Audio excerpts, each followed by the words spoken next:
السلام علیکم ورحمۃ اللہ وبرکاتہ۔ امید کرتا ہوں کہ سب بالکل خیر و عافیت سے ہوں گے۔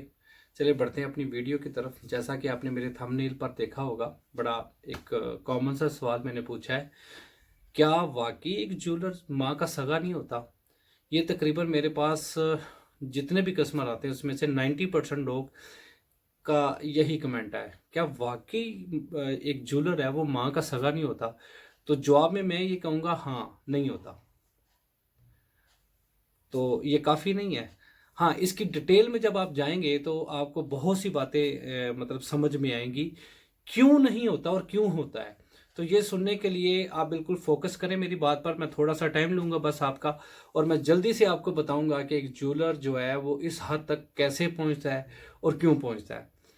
تو سب سے پہلے میں آپ کو بتاتا ہوں کہ بڑا ایک کامن فیکٹر ہے کہ جو اپنے اللہ اور اپنے رسول کا وفادار نہیں ہوتا، وہ اپنی ماں کیا، اپنی بہن کیا، اپنے باپ کیا، وہ کسی کا سگا نہیں ہوتا۔ تو یہ اس کا جواب ہے۔ تو اس کے لیے سب سے پہلے کیا ضروری ہے کہ ایک انسان جو کسی بھی کاروبار میں، مطلب کوئی بھی کاروبار کر رہا ہے، جیسے آپ کپڑے کا کام کرتے ہیں، لوہے کا کام کرتے ہیں، پلاسٹک کا کام کرتے ہیں، ڈزنٹ میٹر، آپ کوئی بھی کام کرتے ہیں، اگر آپ اپنے اللہ اور اپنے رسول کے وفادار نہیں ہیں تو آپ ماں کے سگے نہیں ہیں، اپنے بچوں کے سگے نہیں ہیں، آپ ان کو حرام کھلا رہے ہیں۔ تو ایک جولر کا سگا ہونا اپنی ماں کا وہ تبھی ممکن ہے جب وہ اپنے اللہ اور اپنے رسول کا وفادار ہوگا۔ اپنے اللہ اور اپنے رسول کا کیسے وفادار ہونا ہے؟ آپ سرکار کی جتنی سنتیں ہیں اس پر عمل کرنے والا ہو، دین سیکھ کر اس پر عمل کرنے والا ہو، دین کے مطابق کاروبار کرنے والا ہو۔ اس کی میں اگزامپل دیتا ہوں۔ ہر شعبے میں، ہر گھر میں، ہر فیلڈ میں دو قسم کے لوگ ہوتے ہیں، اچھے ہوتے ہیں یا برے ہوتے ہیں۔ اچھے لوگ دین پر چلنے والے ہوتے ہیں اور برے لوگ شیطان کی باتوں کو ماننے والے ہوتے ہیں۔ تو آپ خود اپنے دل سے پوچھ لیں، جواب آپ کے دل میں آ چکا ہے کہ اگر آپ اللہ اور اللہ کے رسول کے وفادار ہیں، دین پر عمل کرتے ہیں، تو آپ اپنی جان کے بھی وفادار ہیں۔ اگر نہیں کرتے تو آپ تو اپنی جان کے بھی وفادار نہیں ہیں۔ جب آپ کو اتنی وعیدیں مل چکی ہیں قرآن اور حدیث میں کہ جو اللہ اور اللہ کے رسول کا دین کا وفادار نہیں ہوگا وہ جہنم میں جائے گا، اسے یہ سزا ملے گی، وہ سزا ملے گی، تو یہ سن کر بھی جو انسان غلط کام کرے اور اپنی ذات کا بھی وفادار نہ بنے تو وہ اپنی ماں کا سگا کیسے ہو سکتا ہے؟ تو آپ کسی بھی فیلڈ کے ہیں تو میری یہ تھوڑی سی بات سنیں، اینڈ تک ویڈیو دیکھیے گا۔ بہت کامن ایک بات آپ کو سمجھانے لگا ہوں، یہ آپ کی زندگی گزارنے میں بہت کام آئے گی۔ تو بتاتا ہوں کہ ایک شخص جو کاروبار کرتا ہے، وہ گولڈ کا کام کرے، کپڑے کا، یا کسی بھی فیلڈ میں کوئی کام کرے، یہ اللہ نے اس کی ڈیوٹی لگائی ہے اس کام میں۔ وہ کون ہوتا ہے کہ وہ کسی دکان کا مالک بن جائے؟ وہ کون، اس کی کیا حیثیت ہے؟ اس کو اللہ اگر شعور ہی نہ دے تو وہ کیسے کر سکتا ہے؟ تو یہ جو کچھ بھی دیا ہوا ہے اللہ اور اللہ کے رسول کا دیا ہوا ہے۔ جب آپ اپنی سیٹ پر بیٹھتے ہیں تو اس نیت سے بیٹھا کریں کہ یہ جو سیٹ اللہ نے دی ہے، اس سیٹ پر اللہ نے بٹھانے سے پہلے اللہ نے فرمایا، ان اللہ یرزق من یشاء بغیر حساب۔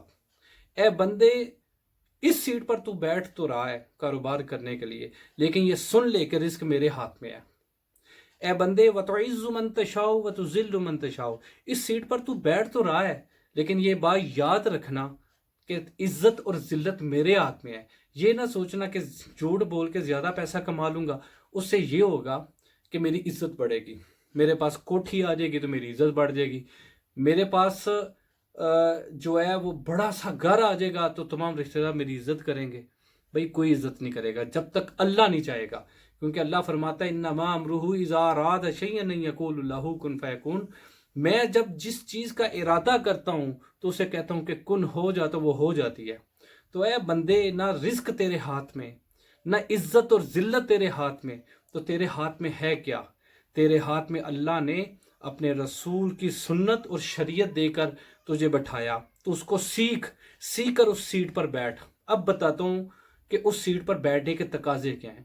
اس سیٹ پر بیٹھ کر یہ سوچو کہ جو کسٹمر آپ کے سامنے آ رہا ہے آپ اس کے ساتھ سچ بولیں، پورا تولیں، یہ آپ کے اختیار میں ہے۔ اگر آپ نے یہ کام نہیں کرنا، پورا نہیں تولنا، پورا ناپ کرنے دینا، آپ نے سچ نہیں بولنا اس کے ساتھ، آپ تو اپنے اللہ اور اللہ کے رسول کے وفادار نہیں ہیں۔ اور آپ رزق کو خود اپنے ہاتھ میں لینے کی کوشش کر رہے ہیں کہ یہ رزق تو میرے ہاتھ میں ہے، میں خود کماؤں گا۔ حالانکہ رزق کا وعدہ تو اللہ کی طرف سے ہے، رزق اللہ نے دینا ہے، عزت اور ذلت اللہ نے دینی ہے۔ بندے تو صرف شریعت پر عمل کر، آنے والے کا بھلا کر۔ آنے والے کا بھلا کیسے کرنا ہے؟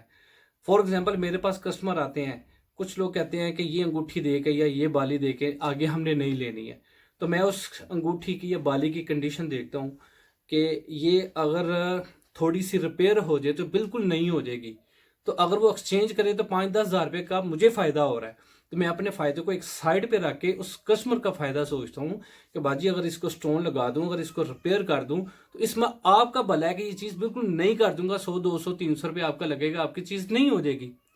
تو وہ یقین کریں کسٹمر جاتے ہوئے دل سے دعائیں دے کے جا رہا ہوتا ہے۔ تو مجھے ایک بات بتائیں، جو آپ جھوٹ بول کے یا اس کا نقصان کر کے اپنا فائدہ کر لیں گے، کیا وہ پیسہ آپ کو فائدہ دے گا؟ کبھی فائدہ نہیں دے گا۔ تو آئندہ کے بعد آپ نے جس شخص کے بارے میں یہ کہنا ہے نا، یہ صرف جولرز کی نہیں، کسی بھی فیلڈ میں آپ چلے جائیں تو آپ کہہ سکتے ہیں کہ یہ تو اپنی ماں کا سگا نہیں ہے، کیونکہ جو حرام کما رہا ہے، جو سرکار کا، جو اللہ کا وفادار نہیں، جو شریعت کا وفادار نہیں، وہ پھر کسی کا سگا نہیں ہے۔ تو جو تھم نیل پر میں نے آپ کو ایک بات بتائی ہے کہ کیا جولر اپنی ماں کا سگا نہیں ہوتا؟ میں کہتا ہوں کائنات میں جتنے بزنس ہیں جو اللہ اور اس کے رسول کا وفادار نہیں، وہ کسی کا سگا نہیں، ایون کہ وہ اپنی ذات کا سگا نہیں۔ تو آج میری اس ویڈیو سے آپ نے 2 چیزیں سیکھی۔ ایک تو یہ سوچنا چھوڑ دیں کہ سگا ہے یا نہیں، پہلے یہ سوچ لیں آپ کی اپنی کمائی حلال ہے یا حرام ہے، آپ شریعت پر خود پورے ہیں یا نہیں ہیں۔ تو پھر کسی کے اوپر انگلی اٹھانے سے پہلے آپ یہ سوچ لیں۔ ہاں مانتا ہوں کہ مارکیٹ کے اندر بہت سارے برے لوگ ہیں جو لوگوں کا صرف نقصان کرنے کا سوچتے ہیں، تو ضروری نہیں ہے کہ ہر کوئی ایسا ہو۔ تو بی پازیٹیو، ہمیشہ اچھا سوچیں، جیسا سوچیں گے، جیسا گمان کریں گے، ویسا تمہارا رب تمہیں ملے گا۔ تو بہت شکریہ آپ کا یہ ویڈیو دیکھنے کا۔ اگر ایسی ہی نئی انفارمیشن آپ چاہتے ہیں تو میرا یہ چینل سبسکرائب کریں اور یہ بات آگے لوگوں تک پہنچائیں۔ اور جس طرح میں نے بتایا آپ کو کاروبار کرنے کا طریقہ، اپنی سیٹ پر بیٹھ کے اللہ اور اللہ کے رسول کے احکامات کو اپنے اوپر ہیوی کر کے آپ اپنے کام کو لے کر چلیں، اور رزق اللہ کے ہاتھ پہ چھوڑ دیں، عزت اللہ کے ہاتھ پہ چھوڑ دیں۔ آپ یقین کریں کامیابی آپ کے قدم چومے گی، رزق آپ کے پیچھے آئے گا اور عزت آپ کے پیچھے آئے گی۔ آپ آگے ہوں اور سب سے مقدم شریعت کو دیکھیں، پھر دیکھیں عزت اور شہرت اور پیسہ اور خوشیاں اور اولاد، سب کچھ آپ کو ملے گا۔ وہ میرا رب، اس نے اس کائنات میں ہمیں بھیجا ہے تو ہمیں بھر بھر کے دینے کے لیے بھیجا ہے۔ تو اے بندے، تو صرف اپنا قبلہ درست کر، اپنا گمان اچھا کر، اپنی سوچ اچھی کر۔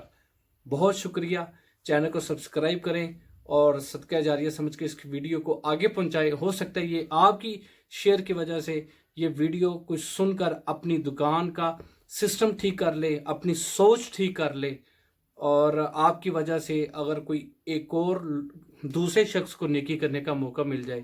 بہت شکریہ۔ السلام علیکم ورحمۃ اللہ۔